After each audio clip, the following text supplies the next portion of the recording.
अस्सलाम वालेकुम। सर्दी बहुत ज़्यादा पड़ रही है। हर इंसान को चाहिए कि अलसी एक बार सर्दियों में ज़रूर बना के खानी चाहिए। ये हम बनाने लगे हैं आज अलसी। अम्मी बनाने लगे हैं। अलसी की पिनियाँ भी कहते हैं और अलसी अलसी के लड्डू भी कहते हैं। जो आपको पसंद हो आप वो कह सकते हैं। लड्डू लड्डू में ये डालती है, ये है खोया खजूर। ठीक है। इसको खजूर इसकी गुठली निकाल लेंगे, ऐसे इसका पेस्ट बना लेंगे। ये हमारे पास खजूर। इसको बनाने के लिए अम्मी जी ने क्या कुछ लिया है वो आपके साथ शेयर करने लगे हैं। सबसे पहले इसमें जो चने लिए हैं, बाज़ लोग जो हैं वो गंदम डालते हैं। ठीक है, गंदम नहीं हमने डालनी क्योंकि आप लोगों को पसंद नहीं। हमें गंदम पसंद नहीं है, गंदम नहीं इसलिए पसंद हम है। गंदम नहीं डालेंगे, गंदम इसमें की चने जगह पे डालेंगे। चने लिए हमने। ठीक है, चने कितने? 1 किलो चने हैं। ठीक है, ये ये अलसी दिखा दें। अलसी ये 1 किलो है। 1 किलो के जितनी अलसी है। और जो ये घर में साफ सुथरी की है, साफ करके इसको बनानी चाहिए। ठीक है, हाँ जी, सारी चीजें साफ की हैं। और ये नारियल है तकरीबन आधा किलो नारियल। आधा किलो नारियल लिया था मैंने। इसको मैंने बरीक कद्दूकश कर लिया हुआ है। और बादाम मेरे पास हैं आधा किलो, मैंने गिरियाँ ली हैं। अगर आप दूसरे लेके इसकी गिरियाँ निकालना चाहते हैं तो वो भी निकाल सकते हैं। अंजीर मेरे पास आधा किलो के जितनी है, आप कम या ज़्यादा कर सकते हैं। खजूर भी 1 किलो ली है, क्योंकि 1 किलो चने थे तो इसमें 1 किलो ही खजूर जाएगी। आधा किलो मैंने अखरोट की गिरी ली है। और काजू मेरे पास हैं, वो हैं आधा किलो। पाव है तकरीबन, पाव ये हैं। और ये मेरे पास जो है ना, ये है किशमिश और इसको मनक्का कहते हैं। किशमिश थोड़ी सी छोटी होती है, इसी तरह की होती है, आप वो भी डाल सकते हैं। लेकिन हम जो है ना इसमें मनक्के का इस्तेमाल करेंगे क्योंकि हमें वो पसंद है। और ये हमारे पास हैं जी पिस्ता। और पिस्ता सादा लेना चाहिए और रोस्ट किया नहीं लेना चाहिए। ठीक है जी, ये सादा जो है पंजीरी में। और इसमें जो आप कुछ भी बनाते हैं ना, जैसे लड्डू हो गए, अलसी हो गई, तो उसमें ये सादा इस्तेमाल होता है। ये है चारों मगज़। और आसानी से आपको ये चीज़ें मिल जाती हैं और सेहत के लिए बहुत फ़ायदेमंद होती हैं। और आपको चाहिए कि हर सीज़न में एक दफ़ा ज़रूर लें। और इसमें अम्मी जी इस्तेमाल करने लगे हैं गुड़ का। चीनी इस्तेमाल नहीं होती, अलसी में चीनी नहीं डालते। अच्छा, अलसी में गुड़ ही डालते हैं। ठीक है जी। बाज़ लोग सरसों का तेल डालते हैं, हम देसी घी में बनाएंगे। ठीक है जी, इसमें देसी घी का इस्तेमाल करेंगे अम्मी जी। वो भी 1 किलो के 2 किलो? 1 किलो। 1 किलो ही बराबर का इसमें घी जाएगा। और अगर आप डाइट पे हैं और कम ज़्यादा कर सकते हैं।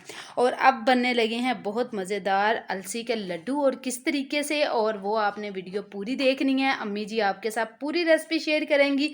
और ये चीज़ें ऐसी होती हैं जो मिस नहीं की जा सकती और ना ही मिस करनी चाहिए। मज़ा आता है, बहुत मज़ा आता है खाने में, और खानी चाहिए, इसके फ़ायदे बहुत है। ठीक है जी। हम तो हर सीज़न में पंजीरी और जो अलसी के लड्डू हैं हर सीज़न में बनाते हैं। तो इस दफ़ा मैंने कहा ये रेसिपी भी आपके साथ शेयर की जाए।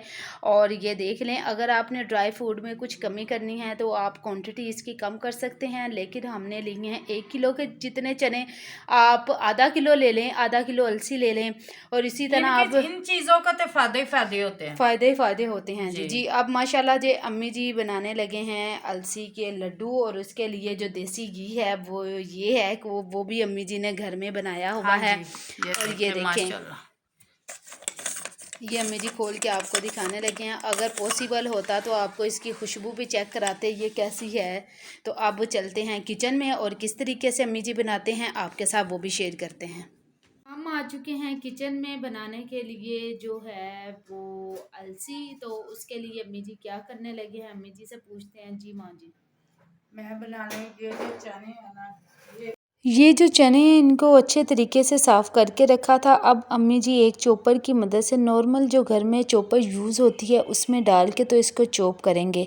चॉप करके तो एक जो है ये छाननी है मोटी सी, और इसके साथ अम्मी जी इसको थोड़ा सा स्टेन करेंगे ताकि ये एक जैसी हो जाए। ये इस तरीके से, ये दिखाने के लिए आपको एक पूर जो है वो कर रहे हैं, बाकी अम्मी जी ने करके रखा है माशाल्लाह से। इसी तरह से आपने सारा कुछ जो है ना, सारे चने इसी तरह से चॉप कर लेने हैं।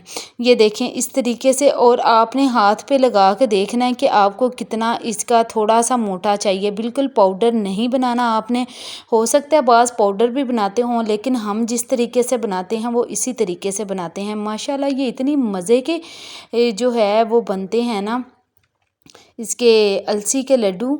तो अलसी के बोल भी आप कह सकते हैं, जो आपको पसंद हो वो आप कह लें। और इस तरीके से आपने उसका नीचे वाले जो हिस्सा है उसको वेस्ट नहीं करना, जो बच जाता है उसको दोबारा चॉप करके इसी तरह से इसका पाउडर बना लेना है। बस जी पाउडर माशाल्लाह यहाँ पे तैयार हो चुका था। बारी थी नट्स की, और यहाँ पे सबसे पहले जो है वो पिस्ता जो है उसको भी मैं चॉप कर लूँगी। अगर आप साबुत डालना चाहते हैं तो डाल सकते हैं, लेकिन मैं इसमें चॉप करके डालूँगी। और ये काम क्योंकि थोड़ा मेहनत वाला है तो अम्मी जी और मैंने दोनों ने मिलके किया था। इस तरीके से मैंने सारे नट्स जो थे ना इसी तरह फिर मैंने चॉप कर लिए हैं। ये देखें माशाल्लाह से ये काजू भी हैं, पिस्ता भी है, और अखरोट जो हैं इनको भी मैंने कर लिया है, बादाम को भी कर लिया है, और किशमिश ये जो मुनक्का है इसको नहीं किया, क्योंकि ये इसका क्या करना है, ये तो पहले ही सॉफ्ट होता है। अब बारी थी अलसी की। अलसी को जो है आपने हल्की आंच पे, यानी कि दरमियानी आंच होनी चाहिए, उसमें आपने ना इस तरीके से इसको करना है रोस्ट करना आपने तेज़ आंच पे नहीं है, क्योंकि ये जल जाएगी। इसको हल्की आंच पे आपने इसको कर लेना है रोस्ट। इसकी खुशबू बहुत मज़े की लगती है और हमें तो बहुत ही मज़ा आता है। ज़ाहिर सी बात है, जो कुदरती चीज़ होती है उसका तो अपना ही मज़ा होता है। इस तरह से ये थोड़ी थोड़ी करके तकरीबन मैंने 2 हिस्सों में इसको कर लिया है। तो इस तरीके से इसको मैं करूँगी रोस्ट करके, तो फिर इसको डालेंगे एक बर्तन में। इस तरीके से इसकी आवाज़ आनी चाहिए। तो जो है उसके बाद इसको डालेंगे बर्तन में। आपने एकदम से चॉपर में नहीं डालना, इस तरह इसकी सारी स्टीम निकाल लेनी है। अगर आपने इसी तरह से डाला तो ज़ाहिर सी बात है चॉपर जो है फिर इसी काम के बाद यूज़ में नहीं आ सकती, ख़राब हो जाएगी। इस तरीके से इसको मैंने थोड़ा सा बड़ी बर्तन में डाल के, तो इसको मैंने इसकी स्टीम निकाल ली है। अब इसी चॉपर के अंदर डाल के इसको करेंगे चॉप। बस आपने इतना चॉप नहीं करना कि इसका पाउडर बन जाए, तो आपने हल्का सा इसमें दाना रखना है। इस तरीके से ये देखें, इसकी थिकनेस देखें। इस तरीके से इसको करेंगे सारी को चॉप। और अब बारी है, ये जो मेरे पास थे कद्दू के बीज भी मैंने इसमें शामिल कर दी हैं। अगर आप नहीं डालना चाहते तो ऑप्शन है, आप इसको ना डालें। मुझे ये पसंद हैं तो इसलिए मैं इसको जो है इस्तेमाल करूँगी। और इस तरह से मैंने रोस्ट करके तो इसको मैंने स्टीम से निकाल लिया है। और यहाँ पे मेरे पास हैं 4 गूंद। ये ऑप्शन पे हैं, अगर आप डालना चाहते हैं तो डालें, अगर नहीं डालना चाहते तो आप ना डालें। मैंने थोड़ा सा इसमें ज़ैतून का तेल लिया था। ज़ैतून के तेल के अंदर मैंने इसको फ्राई किया। आप देसी घी में भी कर सकते हैं, सरसों के ऑयल में भी कर सकते हैं, लेकिन मैं इसमें सबसे पहले ये जो गूंद थी ना, इसका जो मोटे वाले हिस्से थे ना, इसको ऊपर से अम्मी जी ने ना इसको रोस्ट किया। फिर इसका जो नीचे वाला हिस्सा होगा, यानी कि थोड़े बारीक होंगे, उसको रोस्ट करना है। अब बारी है जो चने के जो आटा है उसको ब्राउन करने का। तो इसके लिए मैंने 1 अदद लिया है देज का। उसमें मैं डालूँगी देसी घी को थोड़ा सा गर्म होने दूँगी। फिर इसमें जो चने का आटा है वो शामिल कर देंगे। चने का आटा मेरे पास 1 किलो है, तो मैं इसको 2 हिस्सों में करके तो इसको फ्राई करूँगी।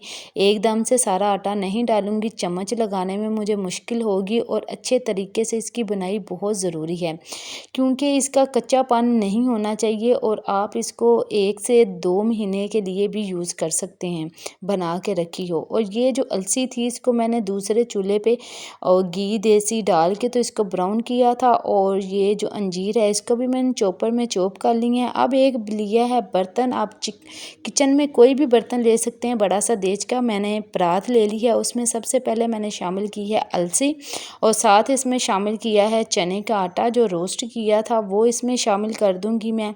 और फिर इसके अंदर जो है आहिस्ता आहिस्ता सारे जो इसमें नट्स थे वो इसमें शामिल करूंगी। आपने बड़ा बर्तन लेना है ताकि अच्छे तरीके से जो है वो मिक्स हो जाए। ये देखें माशाल्लाह से ये अलसी मेरे पास है, ये मैंने अलसी को इस तरीके से डाल लिया और इसकी स्टीम मैंने निकाली हुई है। थोड़ा सा आप ठंडा कर लें, अगर नहीं करते तो कोई इशू नहीं है इसका, लेकिन मैंने इसको हल्का सा ठंडा कर लिया। माशाल्लाह से बहुत ज़बरदस्त ये रोस्ट हुई है। और अब इसके अंदर शामिल करूँगी मैं कद्दू के बीज। कद्दू के बीज को भी मैंने हल्का सा ना चॉपर में चॉप कर लिया था, और उसके साथ ही मैं इसमें शामिल करूँगी जो है अखरोट, वो भी मैंने चॉप किए हैं। और साथ इसमें जाएंगे पिस्ते, बादाम, ये जितने भी नट्स थे ना वो सारे मैंने चॉप कर लिए थे। यहाँ तक कि जो मेरे पास 4 गूंद थी ना उसको भी चॉपर में मैंने चॉप कर लिया है।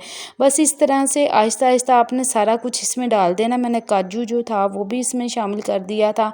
सब जो चारों मग्ज़ हैं उनको नहीं किया था, वो वैसे ही इसमें शामिल करेंगे।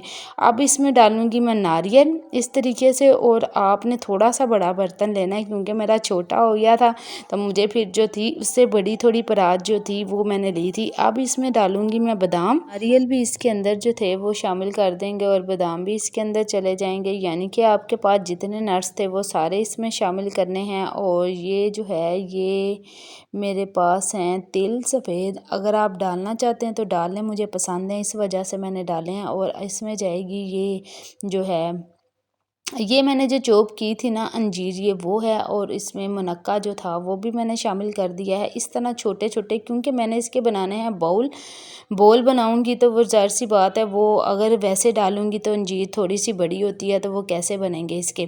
तो इस तरीके से अच्छे तरीके से इसको आपने करना है मिक्स। बस एक तरह ये सारा मिक्स हो जाए, ये ना हो कहीं नट्स ज़्यादा हैं और कहीं कम हैं। तो मैंने इसको अच्छे तरीके से करूँगी मिक्स। और जो है बस फिर जो बन के चीज़ तैयार होगी ना, अगर आप चीज़ कोई भी मेहनत से बनाते हैं ना उसमें थोड़ा सा खलूस होता है तो वो चीज़ बहुत मज़े की बनती है। जब मेहनत से चीज़ बनते हैं ना बनाते हैं तो फिर जो खाने वाला होता है ना जब आपकी तारीफ़ करते हैं तो मैं ये समझती हूँ वो आपकी मेहनत वसूल हो जाती है। अब इसकी मैं जो है वो चाश वो तैयार करने लगी हूँ। इसके लिए मैंने इसमें शामिल किया है दूध, आप पानी का इस्तेमाल भी कर सकते हैं। और बाकी इसमें जाएगा 1 किलो के जितना जो वो था गुड़। आपने इसकी चाश तैयार करनी है। मैं इसकी चाश तैयार करने लगी हूँ दूध में, आप पानी में भी कर सकते हैं। बस इसको मैंने दरमियानी आंच में अच्छे तरीके से पकाया। और इसका इसका जो ज़रूरी प्रोसीजर है वो ये है कि आपने इस तरह हाथ की मदद से लगा कर देखनी है। अगर इसकी तार बनती है तो फिर इसके लड्डू बनेंगे, अगर ये कच्ची रहेगी तो फिर ज़ाहिर सी बात है फिर इसके लड्डू नहीं बनेंगे। और ये जो खजूर है इसकी अंदर से सारी गुठलियाँ निकाल ली थी और ये चाश के अंदर मैं शामिल कर दूँगी इस तरीके से। और बस आपने चम्मच की मदद से इसको हिलाते जाना है। तकरीबन ये ऑलमोस्ट जो तैयार हो जाएगी चाश, फिर आपने इसमें खजूरें शामिल करनी है, पहले नहीं डालनी इस तरीके से। और चम्मच जो है ना बस वो आपने लगाते रहना है। माशाल्लाह ये इतनी मज़े की बनती हैं ना कि आपको जो रेसिपी मैंने शेयर की ना आप दुआएं देंगे। बस जी यहाँ पे मैंने इसमें देसी घी जो था वो भी इसमें शामिल कर दिया था। तकरीबन एक आधा किलो घी इसमें शामिल किया था। बाकी जो था वो सारी जो थी उसमें फ्राई होने में इस्तेमाल हो गया था। बस आपने एक अच्छे तरीके से बड़े ध्यान से एहतियात से आपने इस तरह देचके में डाल देना है। ये मेरी चाश तैयार हो चुकी थी और इसको चम्मच की मदद से आपने हिलाते रहना, एकदम इसको नहीं छोड़ देना क्योंकि ये चाश है और ज़ाहिर सी बात है ये सेट हो जाएगी तो फिर आप इसके कैसे वो लड्डू बनाएंगे। माशाल्लाह से ये आहिस्ता आहिस्ता मैं सारा इसमें शामिल कर दूँगी। और अम्मी जान जो हैं फुल अपनी पावर के साथ इसको लगा रहे थे चम्मच। इस तरह से आपने इसके बाउल बना लेने। मैंने छोटे बच्चों के लिए थोड़े छोटे बनाए थे, बड़ों बच्चों के लिए थोड़े से बड़े बनाए थे। बस आपने जल्दी जल्दी और इसको आपने एक साइड पे लगा के रखना है ताकि इसकी स्टीम ना निकले। माशाल्लाह ज़बरदस्त से ये लड्डू हो चुके थे तैयार और अम्मी जी ये दिखा रहे हैं और ये इतने मज़े के थे ना, बहुत मज़े के थे। बस आपने ऐसे ही बनाना है, दुआओं में याद रखना है, रेसिपी को ट्राई करना है और फीडबैक देना है। सबके लिए दुआ किया करें, सबके हक़ में। अल्लाह सबको हिफ्ज़-ओ-मान में रखें।